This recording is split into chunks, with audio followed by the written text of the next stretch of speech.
welcome to the Tough Cover Podcast with your host, Mark Henry Jr.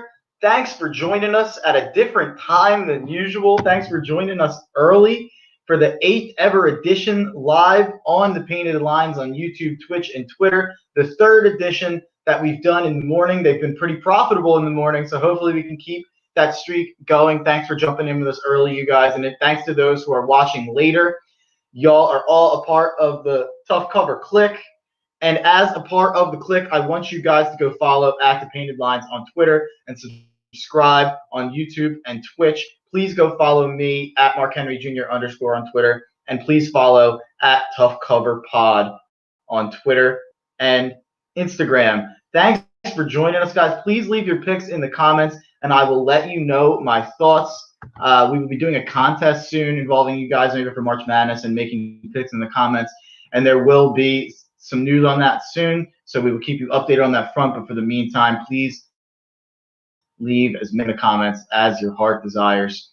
Before we get to my action from last night, let's do a fit check. Behind me, we have the Jalen Hurts era. I know that maybe pisses off some, but I had put it back there due to the news recently that Hurts will be the Eagles QB going forward, allegedly. That got me excited, so I put it back there for some support. And then on the other side, we got BY Vince Young. I know I already hung him up there, but there's a little Hook'em, Texas implications on my card today. So I wanted to put Vince Young up there. He's the only Texas guy I got. So I will read off the Tough Cover Pod tracker and then go over my slate last night before I get to my picks today. Year to date on Hoops, I am 189, 160, and 1. After last night's 5-1 record with a +5 net unit, that brings me to 26 and 17 since March 1st, up 22.5 units. My best bet is 5-2. My money line parlays are 3-1. So doing pretty well. Keep chugging along. Haven't had a negative day yet. And this is we're on the 8th episode of the Tough Cover Podcast. So having not had a negative day yet puts a lot of pressure on me going into these big slate days. Today I have 7 picks for you.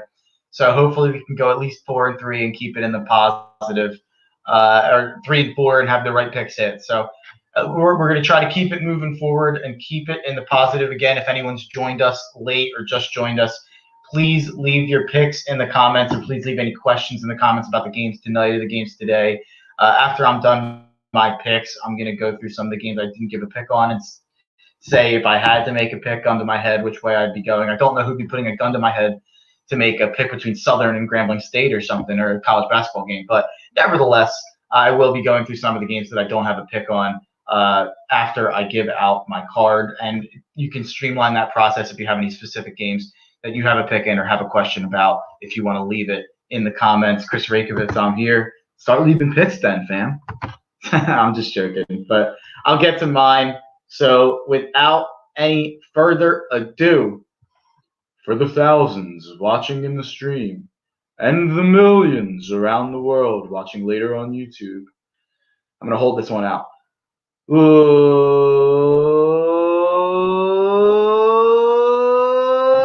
Let's get ready to gamble. All right, let's get it started. We have a huge slate. I'm going to do it a little differently here, starting out with my best bet, my play of the day, my lock of the night. I usually finish the pod with that, but I'm starting it out because it's at 11:30. I want you guys to get this in as soon as possible if you want to ride with me. I'm going with the Michigan State Spartans +1 versus Maryland for 2.5 units. I absolutely love the Spartans in this game. It initially was +2, which I liked even more. Tom Izzo in March, as they always say, is not someone to bet against, especially in the Big Ten tourney. And they just lost at Maryland like a week or two ago. I think this is a big bounce back spot for Michigan State. Huge disparity in coaching here between the Spartans and the Terps with Tom Izzo and Mark Turgeon. I think Tom Izzo is one of the best coaches in college basketball, and I think Mark Turgeon is one of the worst coaches in college basketball. So he's just a better coach. He's done great after losing to a team in their first game. Just looking at their wins against Michigan and Ohio State, You see that they bounce back against these teams who beat them the first time, which is the sign of a good coach and good coaching, really. So I think the Spartans get it done here, cover +2, and move on in the tournament. Maryland will struggle with Michigan State's bigs, and Michigan State should have a huge advantage on the glass here. I don't think Maryland has the bigs to handle Michigan State. The Spartans were the Big Ten's best team at defending the three-point shot, holding opponents to 30.9% from the three-point line. Maryland is reliant on the three, shooting more threes than any team in the Big Ten. I know when you watch them, you wouldn't think so because they only hit the fifth most threes in the game, so they're not quite that efficient, shooting 34.6%. But they do shoot an absolute ton of threes, and they let it fly. In the first meeting, Maryland made 8 of 16 three-point attempts. Meanwhile, Michigan State made 8 of 28. I don't think that's repeatable. These teams are about even when it comes to shooting the three. So I think that's just an outlier performance. I think Maryland will probably shoot it more and probably shoot it less efficiently, and I think Michigan State will probably shoot it less and more efficiently. This is a fun little trivia stat for you. Another reason I like Michigan State due to the pedigree. Since the Big Ten tournament started in 1998, Michigan State is the only team that has played in the quarterfinals on Friday every single year. That streak is on the line versus Maryland on Thursday. I think that they keep the streak alive. I think Sparty lives to fight another day and completely removes themselves off the bubble and puts themselves in regardless of AQs. I think they belong in regardless, in my opinion, and I think they'll get in regardless. But this would solidify them. Michigan State +1. Obviously, I expect a win. So moving on to my next 11:30 game. Let's pull this comment up. Is it wrong as a 4-for-4 fan to throw money on the Bulls? I generally don't bet against any of our Philly teams, but I actually was really looking at it today. I don't think 2.5 points is enough. If that's still where the line's at. Without Ben and Joel, I think Chicago is being underrated there, just like Vegas is underrated Chicago all year. I'm not sure of what their against the spread record is now, but it has been excellent all year, which means that Vegas has been undervaluing them all year. I think Chicago will beat the Sixers tonight, as much as I hate to say it. Moving on to a big game, probably the game of the day at 11:30 in the morning, Oklahoma State and West Virginia. I like the over 151 for 2.5 units. This was almost my play of the day, but I ended up going with Michigan State. This over is 10. They're 10-2-1 on overs in games that Oklahoma State is an underdog. I know that I've been riding that stat for a while since they were 6-2-1, but it's treated me well over the last 4 games. 5 straight games going over for Oklahoma State. Oklahoma State is 15-8-2 on the over and 8-3 in their last 11 on the over. West Virginia is 18-8 on the over, one of the best teams in the country, and 10-2 in their last 12 games on the over. So that's 3 straight games going over for West Virginia, 5 straight for Oklahoma State. These teams have already played twice, and the result of those games has been 165 and 171 points, and both games have been decided by 5 or less. I think this is going to be another close game and another high-scoring game up in the 80s or the 90s, where I think they blow past this over. And I think to keep the streak going with talking about this game and betting the over with Oklahoma State and betting Oklahoma State, I'll take Oklahoma State +3.5 versus West Virginia for 1.5 units. Oklahoma State has covered the last 6 games, won 6 of 7, including the last 5 as underdogs, having won 4 of those games. Oklahoma State is 10-3 as an underdog against the spread. They've covered both games that they've played against West Virginia so far this year. West Virginia is only 13-13 against the spread and only 9-10 as a favorite. Against West Virginia on Saturday, the Cowboys dominated inside, shooting 68% from the 2-point range. Being forced to play more small ball this year, West Virginia's defense has really struggled, especially on the inside, allowing over 53% from 2-point range and 61% on shot attempts at the rim. So this is a very repeatable game. You look at that Oklahoma State West Virginia game and you think Cade Cunningham was out. Oklahoma State must have done things absolutely ridiculously to allow them to win and to beat West Virginia. But really, they just exploited West Virginia's weaknesses, and they exploited them more than you would think they would be able to without Cade Cunningham. So I don't think really a lot of the things they did were outliers or not repeatable. I think that you just throw Cade Cunningham into the mix, and they're just going to be more dangerous against West Virginia. So I like West Virginia to cover here. Oklahoma State also in that game really dominated the offensive boards, 13 offensive rebounds against the Mountaineers. West Virginia has the second worst defensive rebounding rate in the Big 12. So the Cowboys really do have a mismatch there that they can exploit with or without Kate Cunningham. And Kate Cunningham is a pretty decent rebounder. So, and same with Likely. I think both players will end up helping them in the areas that they need help in. The Mountaineers have completely changed their philosophy. They're no longer press Virginia. They're now one of the best and most frequent three-point shooting teams in the country. Bob Huggins' squad is hitting over 38% from deep and is shooting threes on almost 35% of its field goal attempts, which is an absolute ton. However, shooting three-pointers is not how you beat this Oklahoma State defense, which is something the Mountaineers found out firsthand on Saturday. West Virginia went 5 for 24 from beyond the arc, a rate that isn't surprising since Oklahoma State is the best perimeter defense in the Big 12 and the best defense at defending their three-point line.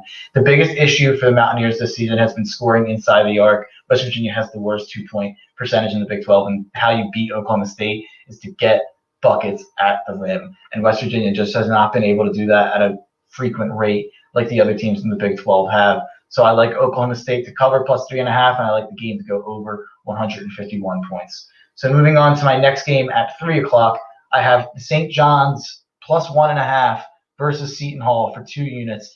They have similar resumes. Both are bubble teams. St. John's is a little closer to in than Seton Hall is, in my opinion, and in most opinions of the bracketeers out there, the bracketologists. But the loser's definitely out. You lose this game, you're out. You're going home. You're not playing any more basketball.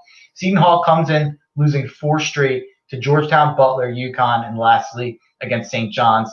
They split so far this year, so I get why St. John's is plus 1.5, but I'll take the team that is more efficient from 2, from 3, and from the foul line and just beat this team, and are getting Posh Alexander back, who told reporters that he will play in Thursday's Big East tournament game against Seton Hall, which is huge for their defense. He creates a lot of havoc and creates a lot of turnovers. The Johnnies have the advantage on the glass here and average more assists and less turnovers while forcing more turnovers on defense. So they should own the turnover battle, and they should own the assist-to-turnover ratio. With Villanova's injury situation, the door is wide open for the winner of this game to be a bid stealer and to go on and beat Villanova and go on to the Big East Tournament Championship. These teams have been on and off the bubble all year, so if they really want to solidify their spot in the bubble, go steal a bid. St. John's actually averages the most points in the Big East at 80 per game. And I think they just shoot it too well and too much for Seton Hall. So I like St. John's to make it happen in MSG, and I actually like them to steal a bid. I think that they'll beat Villanova the next round as well, or Georgetown, if Georgetown is able to beat Villanova today.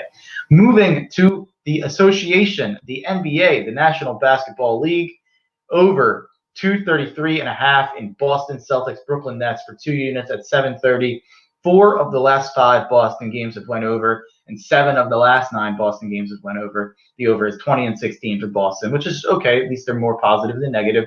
But the reason you like it is because of the Brooklyn Nets, who are 25-12 against the over, which is just unheard of. The over is 10-4 in games Boston is the underdog, and the over is 20-6 in games that Brooklyn is a favorite. I think this will be a close game, which will drive the over past the total at 233.5. I like over 233.5 Boston, Brooklyn for 2 units at 7:30. Moving on to my last 2 plays. These are actually my 2 smallest plays of the night. At 9:30, I have Texas plus 2 for 1 unit against Texas Tech. Always dangerous because I'm betting against the team more so than on a team here. But I like Texas more than Texas Tech here, and I have all year.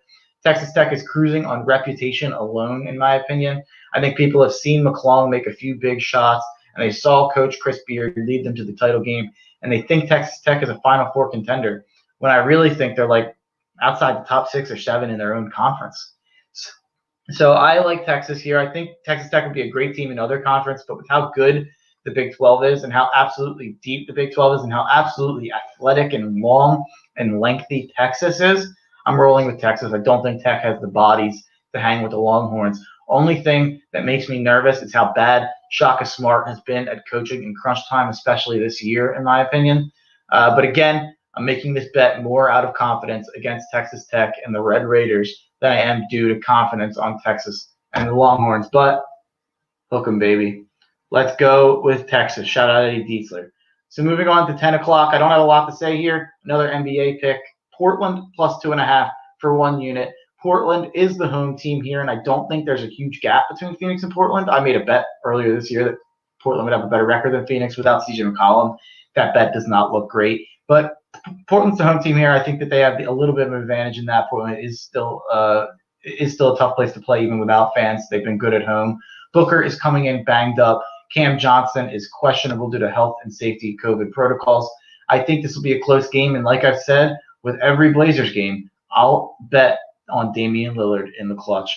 And in a close game over anyone, I'll take Damian Lillard. So I think this will be a close game. So I'll take Dame Lillard to lock in during Dame time. I think I think in Dame time you'd rather have Dame Lillard than even Chris Paul or Devin Booker or whoever's playing for Phoenix. So I'll take Dame to cover 2.5 points. I'll take the Blazers, and if I had to pick a winner in the game, it would be Portland. I think they take a win tonight at 10 o'clock on TNT in a big, fun matchup. I know it's not the big names. It's not Milwaukee. It's not the Clippers. It's not the Lakers. It's not the Sixers. It's not the Celtics. Whatever. This is a fun game. The Blazers and the Suns are going to play a fun game tonight. I think it's going to come down to the wire. These teams are two teams that play a lot of close games, so I think it's going to be a really, really, really, really fun watch to watch Portland and Phoenix on TNT tonight. Always good to see two teams that don't get to be on national TV quite as often as the big boys. So let's look at the slate and see if there's any big games that I don't have a pick on.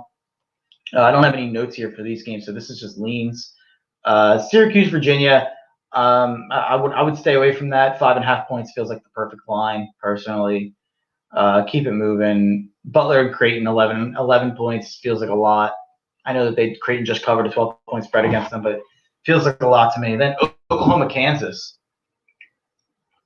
3.5-point spread for Kansas over Oklahoma. I think Kansas wins here. I was looking for, money line parlay. I was looking at Missouri. I was looking at some other teams, USC, even UNC, but to throw in with Kansas. But I just couldn't pull the trigger. Oklahoma's won too many big games against good teams this year. I know that they haven't been quite as good lately. I do think people are overreacting a little bit to their win against Iowa State, who is absolutely terrible. And Oklahoma didn't cover. They should have absolutely mollywopped them, and they kept it close. But I can't get behind taking it there. UNC versus Virginia Tech. UNC a 4-point favorite. Like I said, I'd like UNC to win, but 4 points might be a bit too rich for my blood, so I'd probably stay away. Let's go to the NBA real quick. I already talked about the Sixers and the Bulls. Bulls are 3.5-point favorites now. I think they win, so their money line is interesting to me. Brooklyn -3 against Boston. I wouldn't take that either way. Both teams have been so volatile that I wouldn't really know which side to be betting on there. It looks like I've got a terrible line with Portland, who's now at +4. Holy hell. I got +2.5. I wish I got +4. So to the people out there, take +4. Detroit at Charlotte. Charlotte's a 5-point favorite. I actually like Charlotte to cover that spread. I think Charlotte should. They play a lot of close games, so it's a little scary, but I think Charlotte should cover that spread. Atlanta versus Toronto. Toronto's a 2-point dog. I think Toronto's better than Atlanta. So I would probably side with taking Toronto here. They have a lot of noise going on about Kyle Lowry and if Kyle Lowry's getting traded or not. I don't know if that even matters or if that will play into it at all, but I would take Toronto just simply because I think they're the better team. Let's see if there's any injury news in this game that might be driving it down. Oh, never mind. I'm not taking Toronto. OG and Fred VanVleet and Pascal are still out, and they're still due to COVID protocol.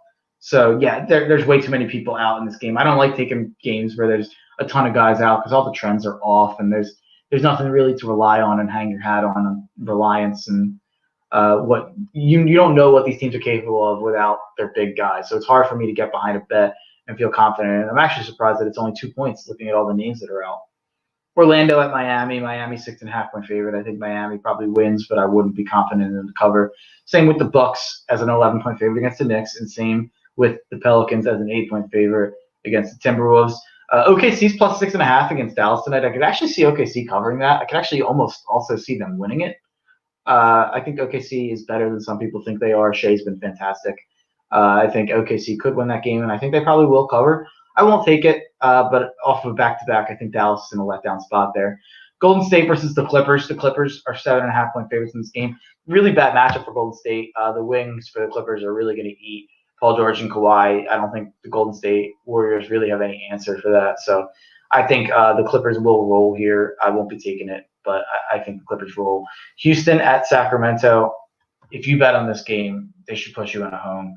4.5 points for Sacramento. You should never take Sacramento -4.5, but you should also never, ever, ever ever, as Chris Jericho would say, take the Rockets right now. They are just beyond god awful. Just an absolute joke, an absolute atrocity. I think they've lost 13 or 14 straight. I forget how many it is now. But that's my look ahead to the rest of the day and my leans. Let's pick up Joe Ciccoletti. Early morning, Mark Henry is on and fired up. Best time of the year, baby. As Dickie V says, up, up, and away. It's the elevator man. They love it. Teaser today, Georgetown plus 12.5. Let's look at that. Oh, teaser. Yeah, okay. I was getting confused because it was at 8 points. Teaser. I don't do many teasers, so this is me looking into something I don't do very often. Georgetown plus 12.5. Like I said, Villanova, I would not be betting on at all. So 12.5 is way too many points. So I'm assuming this is 4.5 point teaser or whatever it may be. So I think I can't see Villanova winning a game tonight by 13. So or today, it's at noon actually. So Toledo, I believe that's an early game, right? Let's pull up Toledo. The Action Network has the search function, which comes in handy for you guys when you're asking me about these games. Let's pull up Toledo, Ball State versus Toledo. Oh, it's the 11 a.m. game, first game of the day. Toledo -8.